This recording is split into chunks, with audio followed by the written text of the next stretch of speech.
যদি টাকা দিয়ে সুখ কেনা যেত তবে মানুষ সুখেই থাকতো। সুখ কিংবা দুঃখ শুধু অনুভব করা যায়।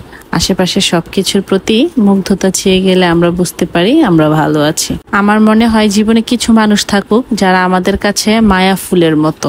এই অনিশ্চয়তার জীবনে শতভাগ নিশ্চয়তা দিবে। সে থাকবে আমার কাছের মানুষ হয়ে। আসসালামু আলাইকুম এভরিওয়ান, কেমন আছেন আপনারা? আশা করি ভালো আছেন। আলহামদুলিল্লাহ, আমিও অনেক ভালো আছি।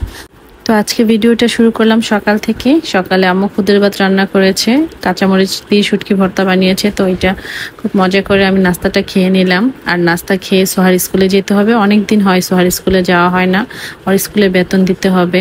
তো খাওয়া দাওয়া করে আমি ফ্রেশ হয়ে সোহার স্কুলে চলে গেলাম আর সোহাকে একসাথে একদম নিয়ে আসবো। তো স্কুলে গিয়ে দেখলাম স্কুলে গানের অনুষ্ঠান চলছিল, প্রায় শেষ অনুষ্ঠান।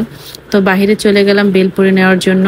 বাসায় নিয়ে এসে বেলপুরি বানিয়ে খেলাম। সবকিছু এক্সট্রা করে নিয়ে আসলে ওইটা ভালো হয় খেতে, আর যদি বানিয়ে নিয়ে আসে তাহলে ওইটা ওইরকম খেতে ভালো লাগে না।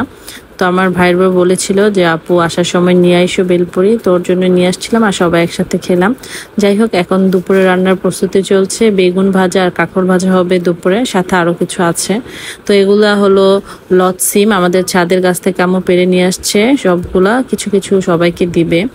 দুপুরে রান্নায় ছিল শুটকি দিয়ে, চিচিঙ্গা দিয়ে, আলু দিয়ে রান্না করতেছিলাম, বেগুন ভাজা, কাঁকরোল ভাজা, আর ছিল রুই মাছ দিয়ে পটলের ঝোল রান্না করেছিলাম। তো এখানে আমি হলুদ মরিচ, সামান্য লবণ, ধনিয়া দিয়ে ভালো করে বেগুনগুলো মাখিয়ে তারপর ভেজে নেব। আর বেগুন ভাজা হয়ে যাচ্ছে এপাশে, গ্যাস কম। তারপরে রুই মাছ রান্নাটা করে নিলাম। রান্না শেষ করে সন্ধ্যার দিকে সোহার বাবা বলতেছিল চলো আমি আর তুমি একটু বাহির থেকে হেঁটে আসি। হেঁটে আসা মানে একটু ঘুরতে যাবে আর কি। বাচ্চাদেরকে পড়তে বসিয়ে রেখে আমাদের বাসা থেকে 15 মিনিট সময় লাগে যেতে ডিয়ে বাড়িতে। তো এখানে এখন এত রেস্টুরেন্ট হয়েছে বলার বাহিরে, জায়গায় জায়গায় রেস্টুরেন্ট, অনেক মানুষ ঘুরতে আসেন। আর এই ডিয়ে বাড়িতে এখন এত রেস্টুরেন্ট হয়েছে বলার বাহিরে, মানুষের চেয়ে বেশি রেস্টুরেন্ট, জায়গায় জায়গায় রেস্টুরেন্ট, বউবাজার অভাব নেই। তো ফার্স্টে আমরা এটাতে ঢুকেছিলাম, কিন্তু এখানে এত ভালো লাগেনি, যার কারণে আমরা সবসময় যেখানে যাই ওইখানে যাচ্ছি। কারণ উডনেস রেস্টুরেন্টের সামনে দিয়ে এত সুন্দর পরিবেশ, হাঁটতে খুব ভালো লাগে। আমরা সন্ধ্যার দিকে আমাদের উদ্দেশ্যই ছিল যে এখানে এসে একটু হাঁটাহাঁটি করব। আর অনেক দিন পর আর কি ওর বাবার সাথে বাইক দিয়ে ঘুরতে বের হয়েছি। সচরাচর একটু কমই বের হওয়া হয়, বাচ্চাদের জন্য এরকম বের হওয়া হয় না। আজকে বাচ্চাদেরকে রেখে আসছি।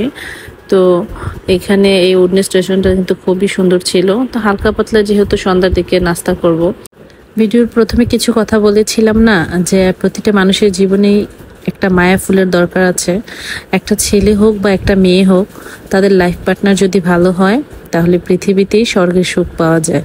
আর যদি লাইফ পার্টনার খারাপ হয় তাহলে পৃথিবীটাই নরক হয়ে যায়। স্বামী স্ত্রী সম্পর্ক হতে হবে সম্মানের, ভালোবাসার আর ভয়হীন, যেখানে নির্দ্বিধায় একজন আরেকজনকে তার মনের কথা প্রকাশ করতে পারবে।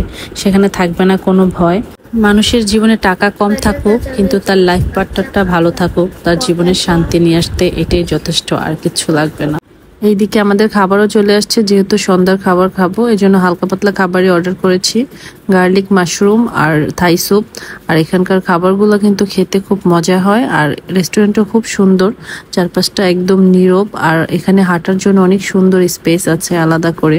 তো আমরা অনেকক্ষণ সময় ধরে এখানে অনেক হাঁটাহাঁটি করলাম, অনেক সুন্দর সময় কাটিয়েছি। এরকম পরিবেশে এসে বসলে এমনিতেই মন ভালো হয়ে যায়, আর সারাদিনের পরিশ্রম, ক্লান্তি সবকিছুই চলে গেল। তো সারাদিনে কি করলাম সবই আপনাদের সাথে শেয়ার করেছি। যদি ভিডিওটা ভালো লেগে থাকে অবশ্যই লাইক, কমেন্ট, শেয়ার দিয়ে পাশে থাকবেন। সবাই সুস্থ থাকবেন, ভালো থাকবেন। আল্লাহ হাফেজ।